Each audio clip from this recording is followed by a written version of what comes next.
Switzerland should not be this rich. It has no oil empire, no giant population, no massive coastline, and no huge army forcing the world to pay attention. On the map, it looks small, quiet, almost harmless. But somehow this mountain country became one of the richest places on Earth, a place where billionaires, banks, companies, scientists, governments, and global organizations keep coming back. At first, the answer seems obvious: Swiss banks. But that is only the surface. Because behind the clean streets, the silent lakes, the perfect trains, and the snowy mountains, Switzerland built something far more powerful than a bank. It built a machine of trust.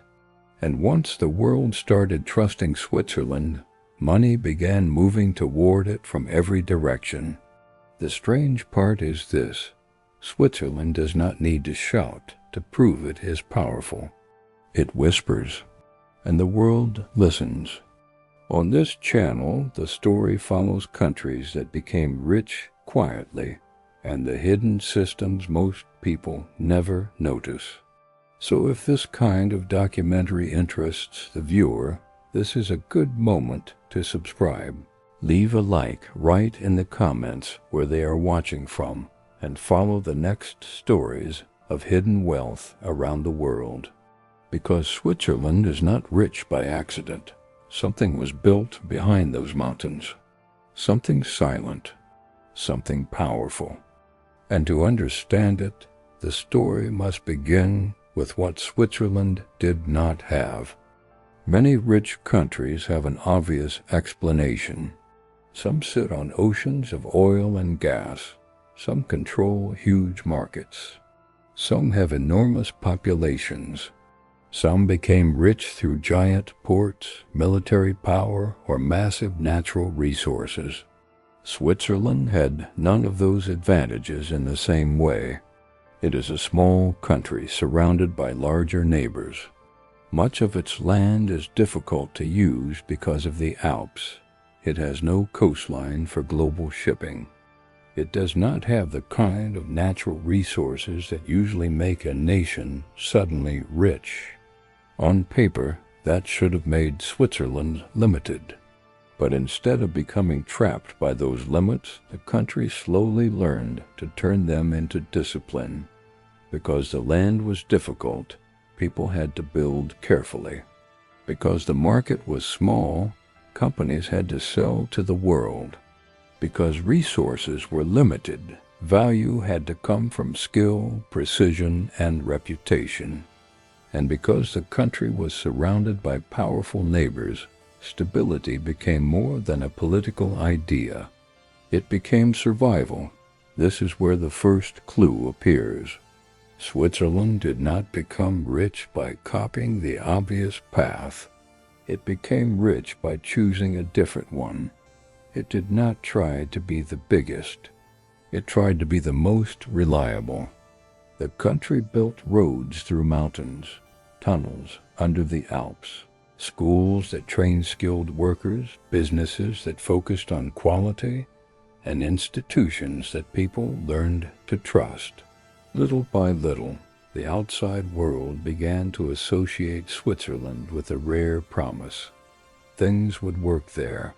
A train would arrive. A contract would be respected. A product would last. A bank would be discreet. A company would be stable. And once a country earns that kind of reputation, it can become more valuable than its size. The first secret of Switzerland was not hidden in gold.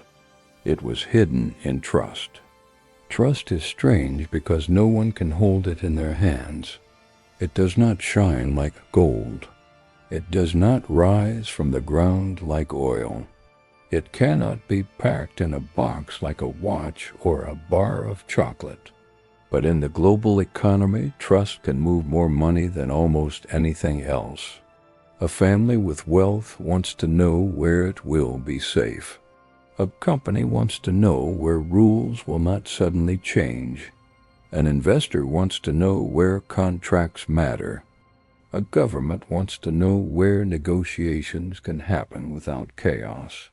A scientist wants to know where research can continue for decades. Switzerland became powerful because it understood this invisible need. For generations, the country built an image of stability. It stayed outside many conflicts. It developed strong local institutions. It became known for neutrality, order, discretion, and long-term thinking. This did not mean Switzerland was perfect. No country is. Its history has difficult questions, uncomfortable choices, and criticism, especially around money and secrecy. But the economic result was clear. To much of the world, Switzerland became a place where wealth could feel protected, where businesses could plan, and where important decisions could happen quietly. This is why the Swiss brand became bigger than watches, banks, or chocolate. Switzerland itself became the brand. When people hear Swiss, they often imagine precision, safety, clean design, strong currency, private banking, medical research, reliable trains, a country that works. That image is not just tourism, it is economic power. Because when the world trusts a country, people are willing to pay more for what it makes, store more money inside its system, and build more serious plans around its institutions. Switzerland did not sell size. It sold the feeling that risk was lower there.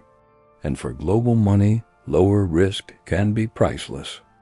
One reason Switzerland became so valuable is that it learned how to be useful without looking aggressive.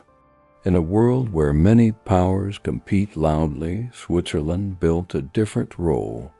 It became neutral, calm, and practical. A place where people could meet. A place where organizations could settle. A place where money, diplomacy, and business could move with less noise. This quiet role gave the country a special kind of influence. Geneva became known for international organizations and diplomacy. Zurich became a financial center. Basel became a center of science and pharmaceuticals.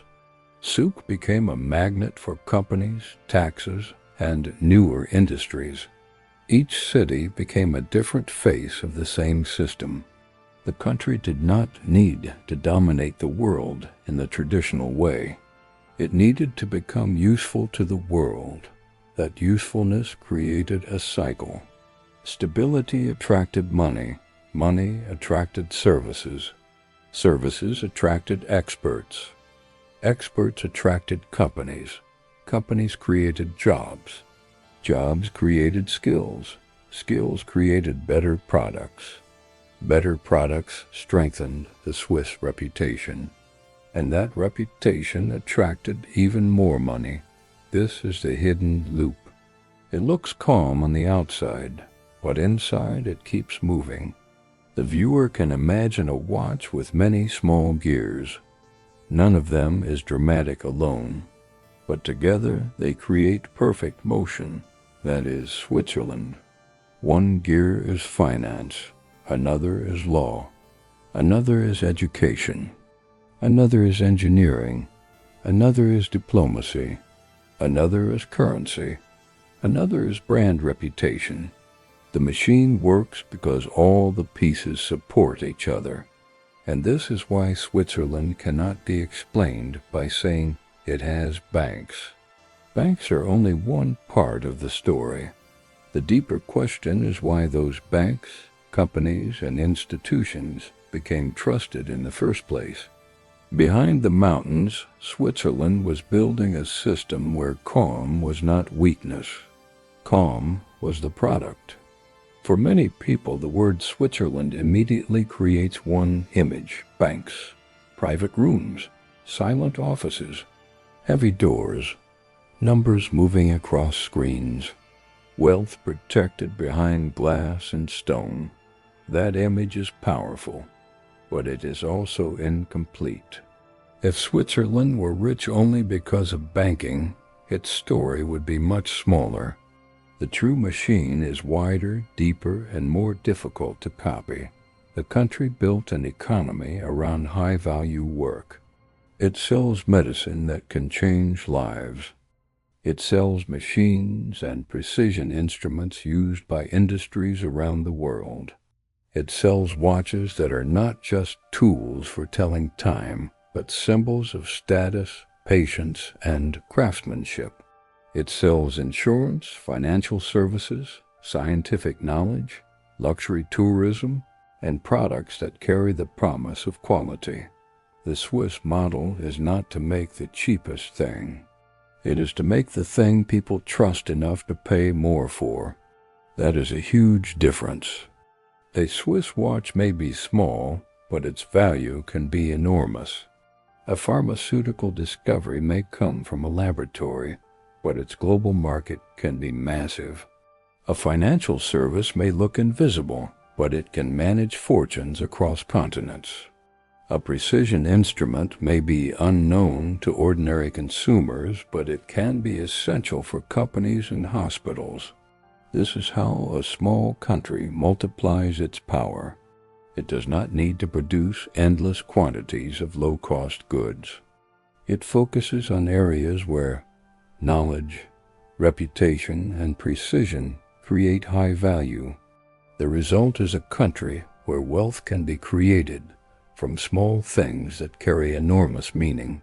A pill, a watch, a contract, a machine part, a bank account, a research patent, a reputation. Each one seems separate, but together they form the machine behind the mountains. Precision became one of Switzerland's strongest economic languages. In the mountains, mistakes can be expensive. A tunnel must be built correctly. A train system must be planned carefully. A watch must move with tiny parts in perfect order. A medicine must be tested with discipline. A financial institution must manage risk with seriousness. Over time, precision stopped being only a technical skill. It became part of the national image. The world began to believe that if something was Swiss, it was probably carefully made, not always cheap, not always flashy, but reliable. That belief gave Swiss companies a powerful advantage. In many markets, consumers are not only buying the object, they are buying the story behind the object. They are buying confidence that it will work, that it will last, that it will be respected by other people. This is especially clear in watches. A watch tells time, but a Swiss luxury watch tells something more. It tells a story of craft, patience, tradition, and status. It turns a small object into a global symbol. The same pattern appears in science and medicine. A laboratory does not need mountains of raw material to create value. It needs knowledge, investment, researchers, trust, and time. Switzerland became strong in industries where the main resource is not underground. It is in the mind. This is one of the most important discoveries in the documentary. Switzerland did not have to be rich in natural resources because it became rich in human systems. Education, training, order, research, finance, and reputation became its resources. The mountains that once looked like obstacles became part of the image. They made the country look protected, separate, calm, and serious. And behind them, the machine kept turning. When the world feels unstable, money looks for shelter. It looks for strong currencies. It looks for clear rules. It looks for countries where institutions seem steady and where panic does not control every decision.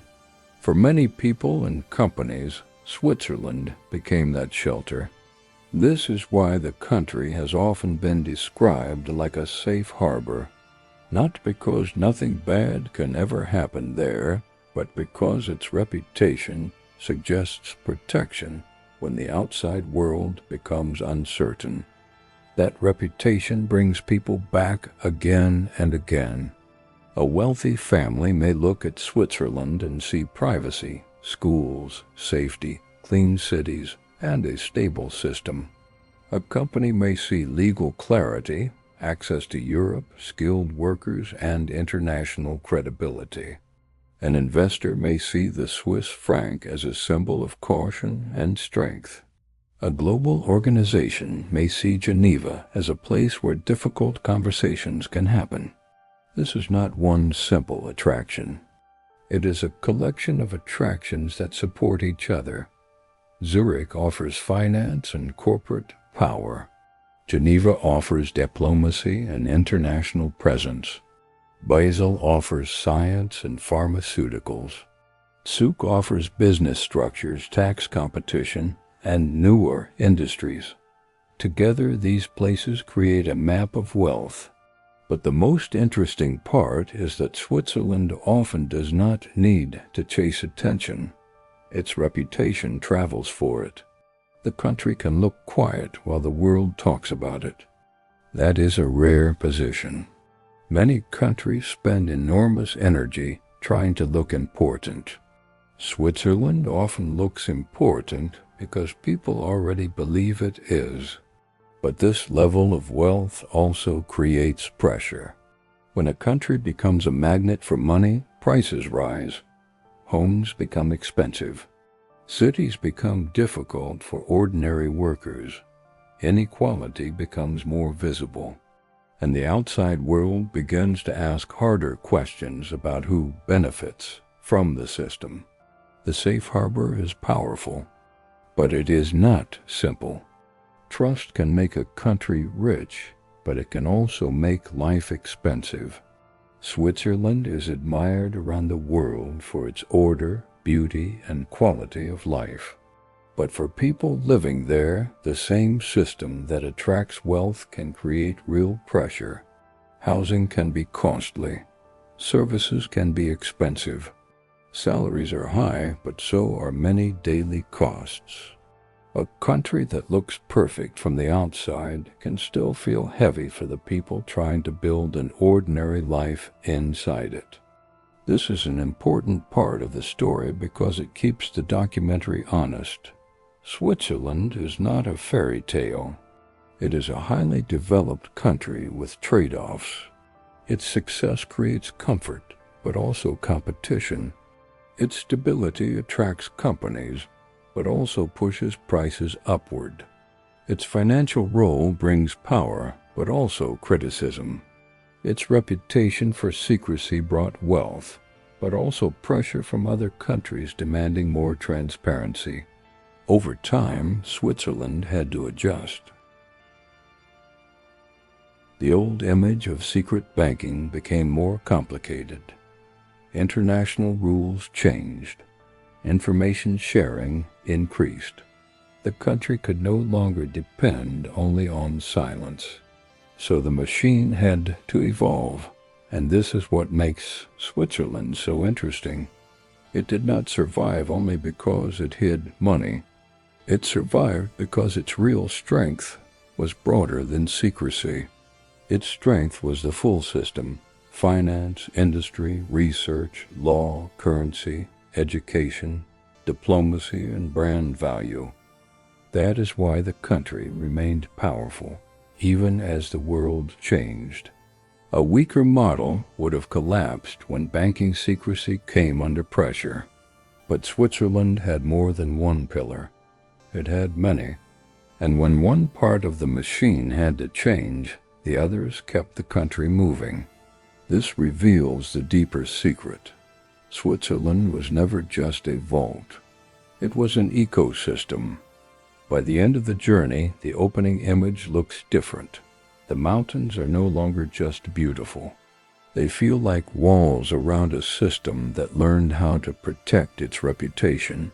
The trains are no longer just clean and punctual. They feel like proof that order can become an economic signal. The watches are no longer just luxury objects. They feel like symbols of a national promise, precision, patience, and trust. The banks are no longer the whole story. They are only one chamber inside a much larger machine. Now the answer becomes clear. Switzerland became rich because it turned reliability into money. It took a small territory and made it feel safe. It took difficult geography and turned it into discipline. It took limited resources and pushed companies toward high-value products. It took neutrality and turned it into usefulness. It took precision and turned it into a brand. It took trust and turned it into a national business model.